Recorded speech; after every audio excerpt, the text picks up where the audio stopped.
Mateus, capítulo 5, versículo 7.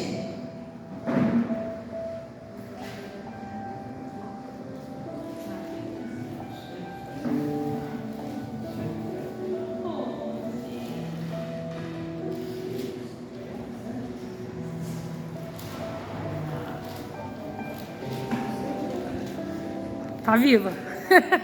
Eu vi, tá viva. Quase voou a Bíblia. Jesus, tu és maravilhoso.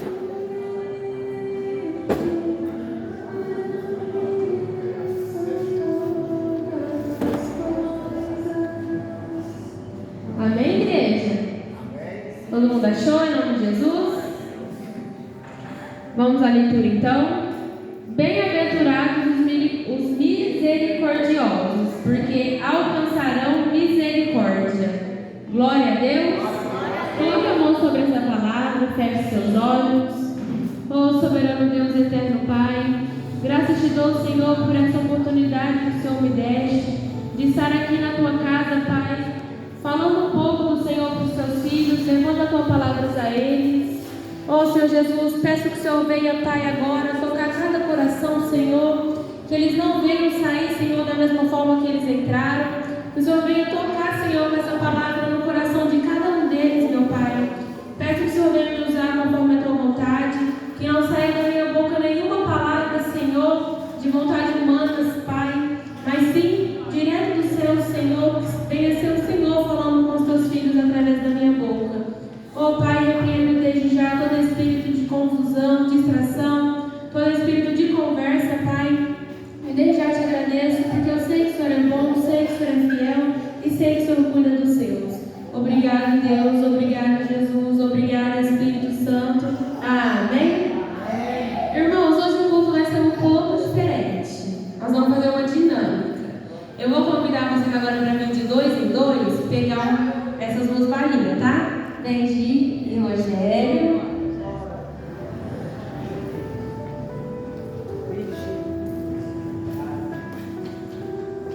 Pode pegar, Rogério. O irmão Paulo e o irmão Ronaldo. A irmã Vitória e o irmão Bruno. Pode vir um só, não precisa vir os dois, não.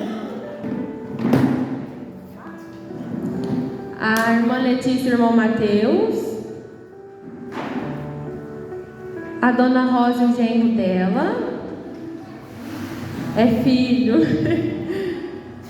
A irmã Rosana e a irmã dela.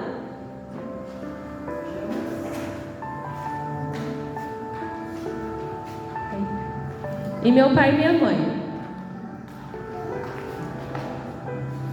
Mas o senhor vai ter que ficar perto dela. Pode pegar. Amém? Agora, ô Mayumi, pega um dos bebês para eles ficar de pé.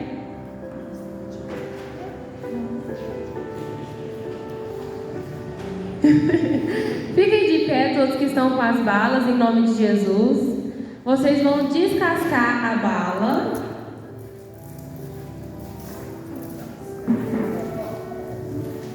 Ele quer? Aqui, Léo. Descasca a bala. Todo mundo descascou? Agora, vocês vão colocar o saquinho de lado. Coloca em cima da cadeira o saquinho ou no bolso. Vocês vão colocar as mãos para trás. Vitória, as mãos para trás. Agora a bala também, amor. As duas mãos. As duas mãos. Vocês não podem mexer o braço, mexer a mão, nem mexer a perna nem o pé. Vocês têm que comer a bala. Vocês não podem mexer as mãos, mexer os pés, mexer os braços nem as pernas, mas vocês têm que comer a bala. Por isso que vocês estão em duplas. Não. Não, então tá. Ela já sem querer deixa escapar um pouquinho, mas vai. Tem que comer. A irmã Letícia e o irmão Matheus comeu. Gente, mas eu não sabia, eu peguei no ar. Vocês têm que... Ah, o irmão Bruno e o irmão Vitória também comeu. Vocês Vocês nem viram. Só o lado de cá, mas o casal aqui que fez. O resto não fez porque não viu. Faz aí pra mim ver, faz.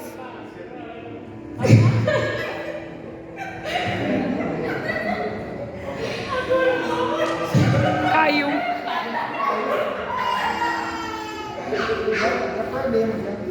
Já perdeu? Não, pé, faz de novo. Não tem problema. Amém? Pode sentar em nome de Jesus. Apóstolo, a senhora entregou. Você fechou, né? Gente, pode levantar a mão quem quiser responder, tá? O que vocês entenderam com isso? Juntos somos fortes. Juntos somos fortes. Mas tá bem? Ela não pode, ela não vale, ela é copo de leite. Hã? Um precisa do outro. Isso aí, Vitória. O que a gente pensa que a gente é só a gente sozinho? O que a gente é ser um irmão? Piorou sem Deus. Nada. Para você comprar a comida que você come, você tem que ir no mercado, você precisa do dono que criou, você precisa de quem está fabricando, você precisa de quem está vendendo, você precisa de quem está no caixa. Você já precisou de 4 pessoas diferentes. Quem está plantando? 5. 6. Quem está transportando? Um monte de gente.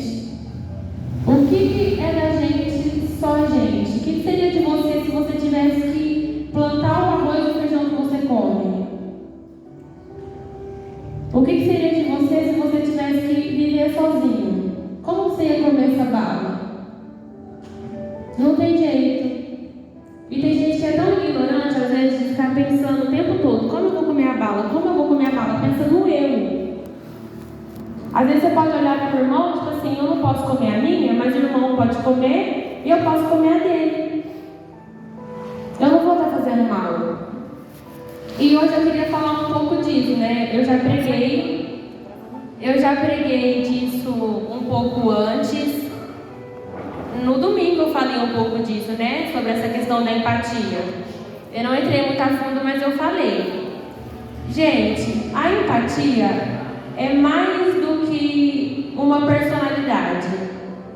Não é só algo que a gente deve, assim, falar: nossa, aquele irmão, ele sabe, ele tem empatia. Não é só isso, vai muito além disso. Porque antes de você olhar para a vida do irmão e querer ajudar ele, você tem que entender a vida dele.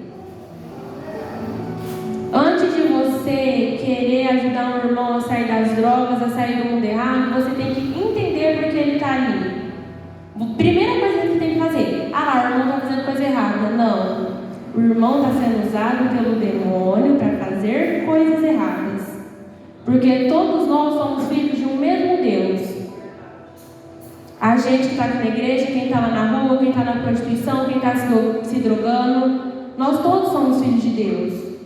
E vocês acham que Deus escolheu a gente para estar na igreja e eles para estarem no mundo? Não escolheu. Mas infelizmente eles não tiveram uma estrutura, eles desviaram do caminho de Deus e acabou indo para o caminho errado. Mas não é a pessoa em si. Porque muitas vezes, se você para conversar com uma pessoa dessa, ela olha para você e te fala: nem eu sei por que eu estou fazendo isso. Porque ela não sabe mesmo. Gente, pensa, você nasceu numa barriga, sua mãe te criou, você tem uma casa, você acha que do nada você vai querer ir para a rua, passar frio, passar fome, passar necessidade, andar sujo. Quem por si só faz isso?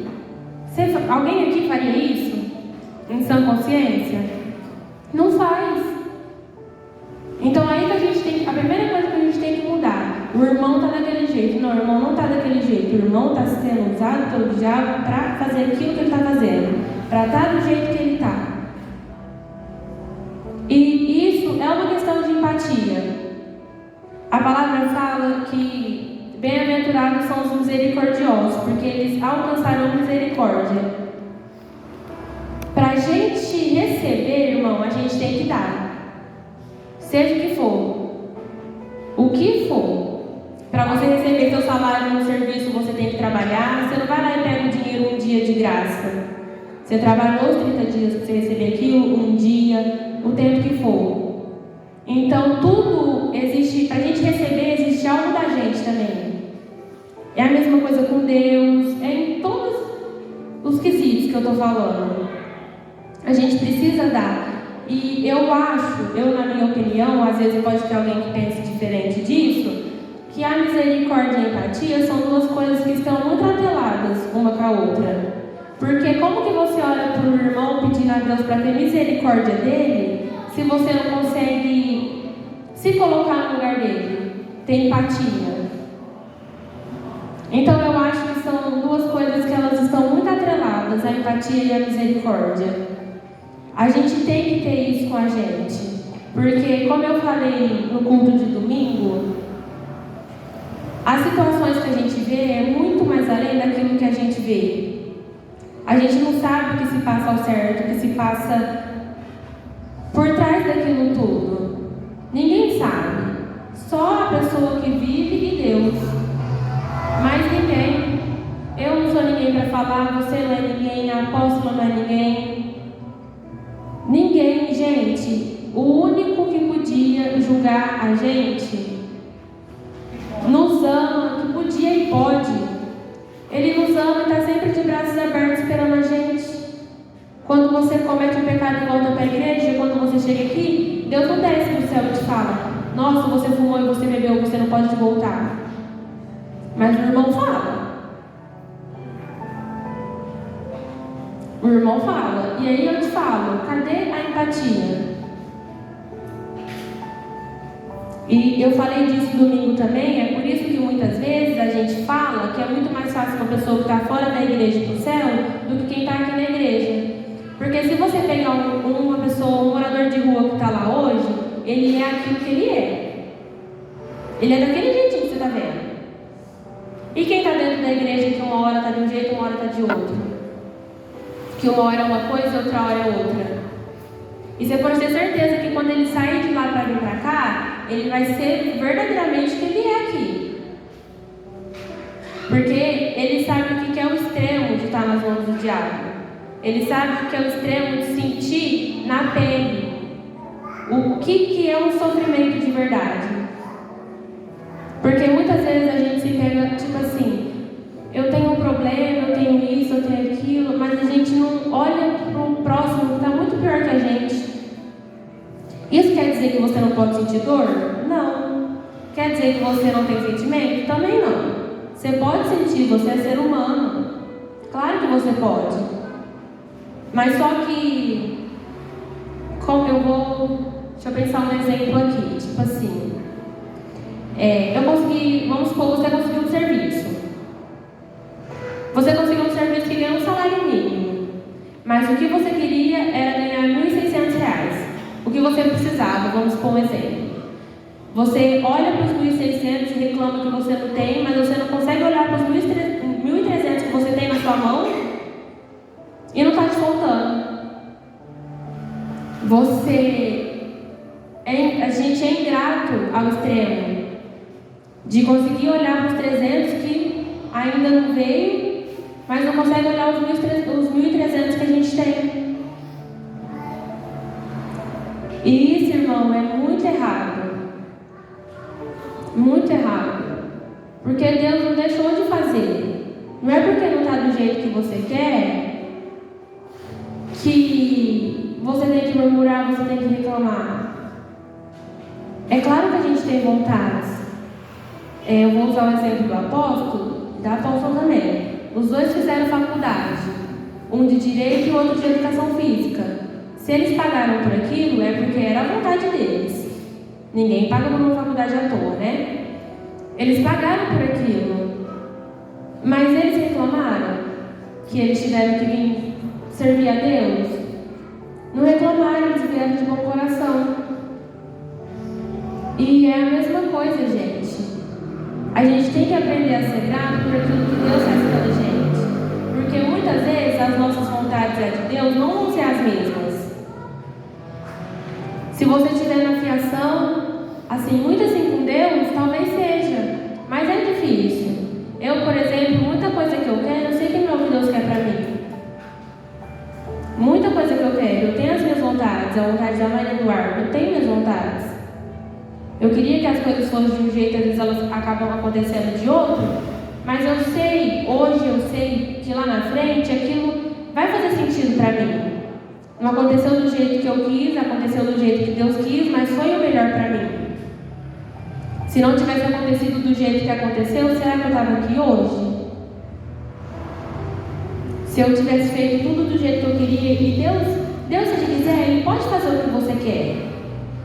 Ele é o Deus do impossível, Ele é o Deus que tudo pode. Se Ele estralar o dedo e falar vai acontecer, vai acontecer.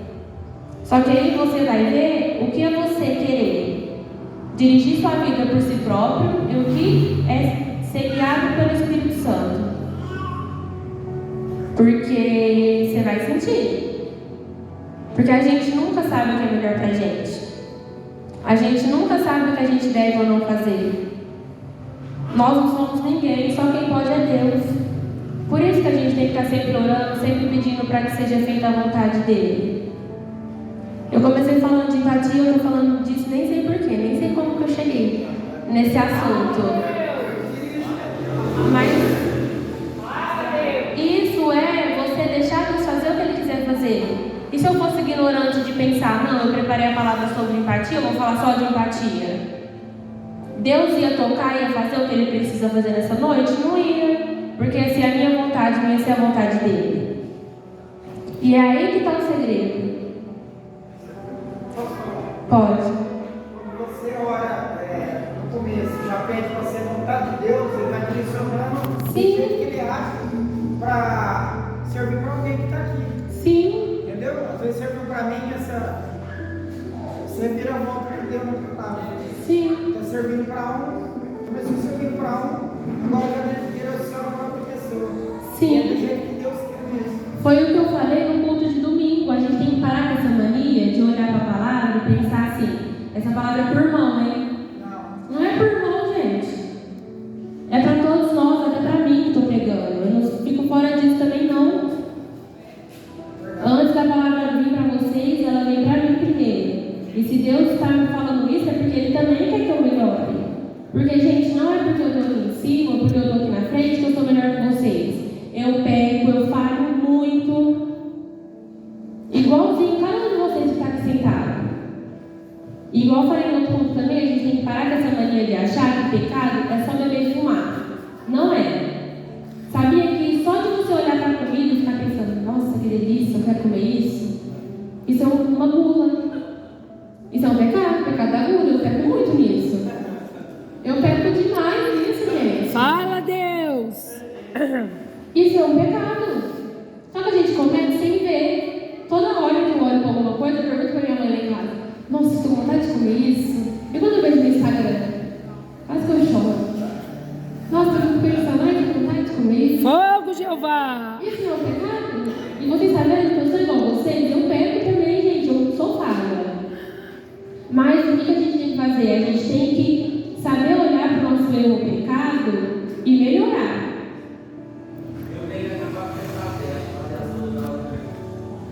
Fala de novo! Fala de novo! Eu tenho que acabar com o pecado dela, fazer as coisas igual comigo. Sangue de Jesus tem poder. Tá vendo? Aí, é um negócio da dinâmica, então eu preciso do outro. Eu preciso dele para mandar minha vontade. Eu preciso. Ao golpe, ao golpe. Precisa de você que vai estar gostando. E ele precisa de mim para falar que tá gostando, tá vendo?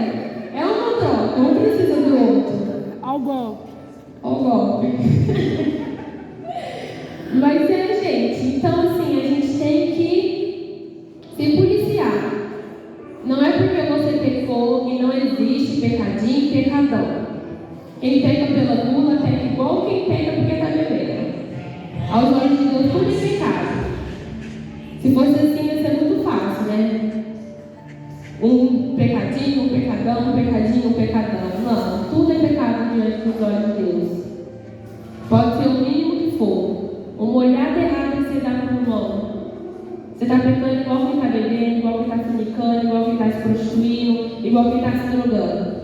É tudo pecado diante dos olhos de Deus. Irmãos, quando vocês verem alguém, eu não sei quem foi que me falou, acho que eu estava conversando com a Selma. Foi uma irmã no culto lá de Uberlândia, e ela estava falando pra gente do marido dela. Que ele bebe, fuma, alguma coisa assim. E ela pedia para ele parar de fumar e parar de beber. A Selma até deu um testemunho disso, mas contando da parte do irmão Cláudio. Você não tem que ficar falando, Pastor Cláudio, gente, Pastor Cláudio, estou acostumando ainda. Você não tem que ficar falando, para de beber, para de beber, para de beber, para de beber. Você não tem que ficar falando isso. Porque quem é você? Você vai convencer ele do quê? Aí eu tô te falando, ele fuma. Você fala mal do irmão. Sabe o que ele vai olhar e falar pra você? Aí você fala mal do irmão e eu não falo nada. E o que você vai falar pra ele? Nada. Ela deu uma afastada da igreja. Sim. Não vai adiantar eu ficar falando você tem que ir pra igreja. Ela sabe, ela conhece. Sim. Não vai adiantar o Rogério ficar falando você tem que ir pra igreja. Ela sabe de tudo, ela conhece a palavra, né? Sim. A nossa parte, o que a gente tem que fazer? A gente tem que orar. Pede para Deus, pede, Senhor, tenha misericórdia. Jesus está voltando. Nós não podemos ficar falando isso aí. Porque nós não sabemos se nós está Se nós correto. vai subir, sim. Se nós está correto, nós não sabemos. Nós não temos que ficar falando isso aí. Por isso que eu falo, quem é a gente para falar do outro? Pede para Deus, fala, Senhor, toca no coração dele, toca no coração dela, muda ele. Mas deixa Deus trabalhar, porque só quem pode fazer é Deus. A gente numa dessa acaba se afastando. Irmão, acaba afastando o irmão. Eu vou falar uma coisa para vocês que eu acho que meu pai e minha mãe nem sabem. Eu só contei com uma apóstola, e a apóstola. Quando eu tinha uns 12, 13 anos, eu não sei, eu me revoltei.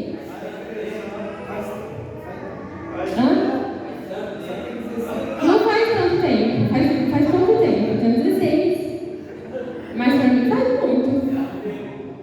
O que ele falou? Irmãos, eu tinha vergonha de falar isso. Primeira vez que eu vou falar isso pra todo mundo.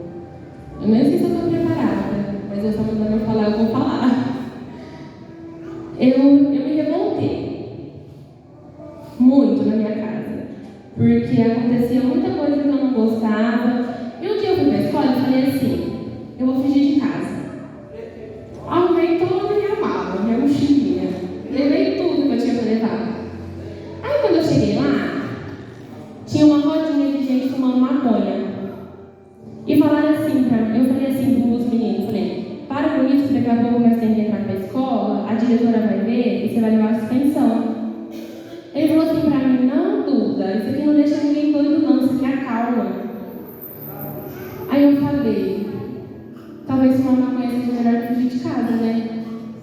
Aí o que eu fiz? Comecei a fumar maconha. E muito tempo. Muito tempo. Meu pai e minha mãe nem sabem disso, a cara dela. Eu só contei isso para o apóstolo e para a apóstola. Não precisa falar de mim, né? Eu tô aqui ainda. Mas eu tô falando para vocês porque eu tenho que falar isso para levantar quem precisa ouvir. Sim. E aí eu comecei a ir para baile funk sem parar. Meu pai e minha mãe nem sabiam onde eu estava porque eles bebiam muito. Às vezes eles nem davam conta que eu tinha saído. E aí eu ia para os bailes, e aí eu chegava de manhã. Aí quando eu chegava, minha mãe me via. Aí eu sempre ficava de castigo. Mas aí no outro final de semana, eles bebiam de novo e eu saía de novo. E aí eu comecei a fazer muita coisa errada. Muita coisa errada. E meu pai, eu não vou ficar de castigo porque eu melhorei. Nem me morrer com essa cara. Eu estou contando um testemunho. Aí, irmãos, o meu pai começou a ir para a igreja. E quando ele começou a ir para a igreja, eu tinha raiva demais. O dia que ele falava, eu vou para a igreja, meu Deus, eu me revoltava, eu nem sabia por quê. Eu falava, meu Deus, o que é isso? Eu não falava, meu Deus, não, mas eu pensava, o que é isso que está acontecendo comigo? Era ele e a Mayu ficar pronto para ir para a igreja, me dava uma raiva, mas uma raiva, você não tem noção. Só que ele nunca falou para mim assim, depois que ele começou a ir para a igreja, ele começou a abrir os olhos e ver as coisas erradas que eu fazia. Porque ele começou a ter uma visão do mundo espiritual. Mas o meu pai nunca chegou em mim e falou assim, você tem que ir para a igreja.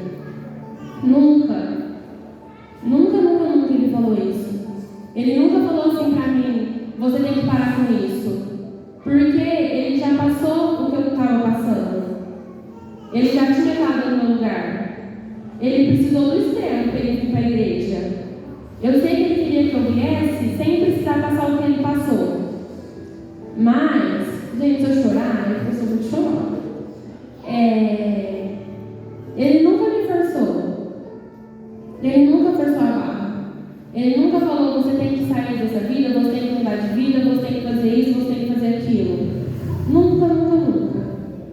Mas eu sei que ele orava por mim, porque hoje eu estou aqui. E a gente, irmãos, a gente tem que ter. Ai, eu sou muito chorona. A gente tem que saber que a gente sempre vem da oração de alguém. Você está aqui, sua mãe ora por você, seu pai ora por você, tem um filho, tem uma mãe, tem uma criança pequenininha que às vezes você nem sabe que ela ora. E ela pede, papai do céu, protege minha mamãe, protege meu papai. E ele ouve, porque não tem idade, não tem pessoa, não tem que ser um pastor, não tem que ser alguém que está levantado. Ele escuta toda oração sincera de coração. Então a gente tem que ter consciência disso, que se a gente está aqui, a gente é fruto da oração de alguém. Alguém orou pela gente. Uau! Porque sozinho a gente não é nada. Nada. Não tem força, não dá conta. Você está cegado, você nem consegue ver que você está errando. Você nem consegue olhar para você e falar, eu preciso melhorar. Você está cego. Nós, assim, não estou falando vocês, estão contando, estou falando quem está no erro. Não está enxergando. A gente tem que ser humilde para pedir ajuda, para pedir socorro. Se precisar gritar socorro, grita socorro. Eu, depois de firme na igreja, um tempo atrás que eu desviei um pouquinho, eu precisei pedir socorro para Deus. Porque sozinha eu não conseguia. Eu estava muito fraca. Eu sei que eu não ia aguentar se eu estivesse sozinha. E foi um momento que Deus me mostrou que além das pessoas, antes de precisar do irmão, eu precisava primeiro dele. Porque foi uma época da minha vida assim, quem ouve eu falando pensa que eu tenho 50 anos, né? Foi uma época que eu não tinha ninguém do meu lado. Ninguém. Eu tinha minha mãe, meu pai, meus irmãos, a cara da Mayu. Só que eu mas, gente, eu não queria, eu sabia que estava doendo em mim, mas doía mais ainda neles. E eu não queria preocupar eles mais do que eu já sabia que eles estavam preocupados. E aquilo foi me sufocando de um tanto, vocês não têm noção. Eu precisava falar para alguém e em nenhum momento eu olhei e falei, eu tenho Deus aqui do meu lado o tempo todo para me ajudar e falar com Ele. Eu queria falar com alguém, eu queria gritar para alguém, eu queria chorar para alguém, mas eu não fui humilde de ajoelhar no chão, pedir socorro para Deus e falar, Senhor, eu preciso da sua ajuda. Quando eu cheguei no extremo, eu fiz isso. Eu ajoelhei e pedi socorro para Deus. E hoje eu estou aqui de novo, né? Glória a Deus! Eu sei que Ele ouviu meu Glória a coração. Deus! E que Ele ainda ouve, e Ele não ouve só as minhas, mas as de todos nós. Irmãos, a gente começou falando uma coisa, a gente entrou em outra, terminando em outra, mas o que eu espero que vocês tenham entendido é que, resumidamente, nós não somos nada sem ninguém. Para a gente querer ajudar o irmão, a gente tem que entender a vida dele. Você tem que se colocar no lugar dele. E se fosse eu? Irmão, às vezes você nem conseguir chorando, que o irmão consegue com um sorriso na cara sem mostrar para ninguém o que está sentindo. Isso é porque ele é melhor que você? Não é porque ele é melhor que você. Às vezes ele sabe lidar com aquela situação de uma forma diferente.